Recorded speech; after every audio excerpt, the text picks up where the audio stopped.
Have you heard of the concept of a 15-minute city? If you haven't, I'm pretty certain you're going to hear about it pretty soon. The World Economic Forum, the United Nations, they're all working on this. And the concept is this: a 15-minute city is that everything that you would possibly need, your groceries, your dentist, your doctor, anything that you would need would be within 15 minutes walking distance of your home.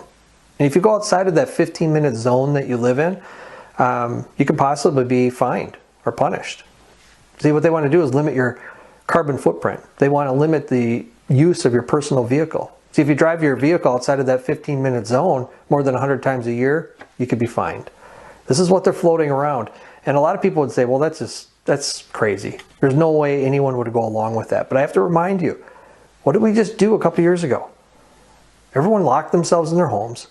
People died in nursing homes alone because their family couldn't visit them. People lost their livelihoods. People lost their businesses. Just locked away. And back then, many of us were screaming at the rooftops saying, this is all about control. All about control. It doesn't have anything to do with what they're telling us it is. And we could see the writing on the wall that it wasn't going to stop with those lockdowns, that we'd probably see new lockdowns, probably in the name of climate change. And here we are. This is the beginning of it. And it really got its big moment and really started to gain some traction in 2020 in Paris. The Socialist Party candidate for mayor won re-election. And one of the things that she was toting around back then was the idea of a 15-minute city. Now, what did I just say? Who was running for mayor? The Socialist Party. And she won. The socialist, communist agenda just spreading across the globe right now. But after she won that election, the World Economic Forum, the United Nations, they all jumped onto this idea of a 15-minute city. And this is moving forward. Right now in Great Britain, in the county of Oxfordshire, they're voting and proposing that if any of the 150,000 residents drive outside of their designated district more than 100 days a year, that they'll be fined £70. I mean, what is this, the Hunger Games? I mean, you can't leave your district, you can't leave your zone without being punished? What is this, communist China?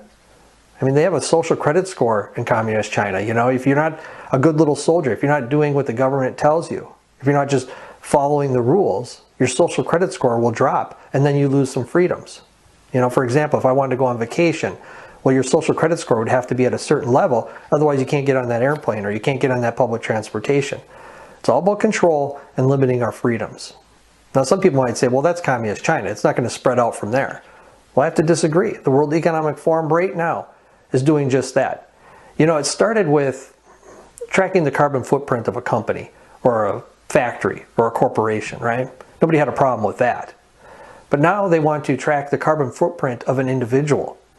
The World Economic Forum right now is working on a carbon footprint tracker for individuals. They want to control what you eat, how you move, who you interact with, and just about any other part of your life. If you don't believe me, here's what they have to say. We're developing, through technology, an ability for consumers to measure their own carbon footprint. What does that mean?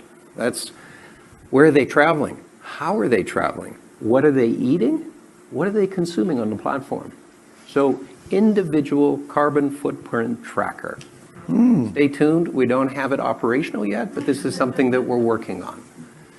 So is that the world that you want to live in, where they're tracking your movements, tracking what you eat, tracking who you interact with, locking you in your homes, not letting you out of your district or your zone?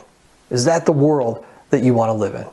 Well, we're learning that a World Health Organization staffer has written a report saying that a climate lockdown could be called for. Just like a COVID lockdown, a climate lockdown. Marc Morano is an author who has written a lot about climate change. He founded Climate Depot. He joins us tonight. Marc, thanks so much for coming on. A climate lockdown. Now, I would laugh this off the table, except we all just lived through the last 18 months, so we know that anything is possible. What does this mean exactly? Well, in my book, Green Fraud, I detail 2 chapters on this, Tucker. This is the climate activists were, first of all, jealous when the COVID lockdowns happened. They were beside themselves saying, how is this happening? Everyone from Greta Thunberg to John Kerry, UN officials. And then they started saying, we need to follow this. If we can shut down for a virus, we can shut down for climate. And that's what we're seeing. There's even academics in Australia proposing adding climate change to death certificates. And Bill Gates has said the death toll will be greater. So they're following every step of the way. And it's not just, a professor here or someone in academia. We have a major UK report coming out. We have an international agency report that came out calling for essentially the same type of lockdowns, everything from restrictions on your thermostat to restrictions of moving. You can only fly in a climate emergency when it's, quote, morally justifiable. Kind of like a lockdown, you have to justify going to the store for essential services. They're going after freedom of movement. They're going after private car ownership. They're going after everything it means to be a free person and turning it over to the administrative state. So climate lockdowns, this 15-minute city concept, it's being pushed through, and I think it's going to be fast-tracked.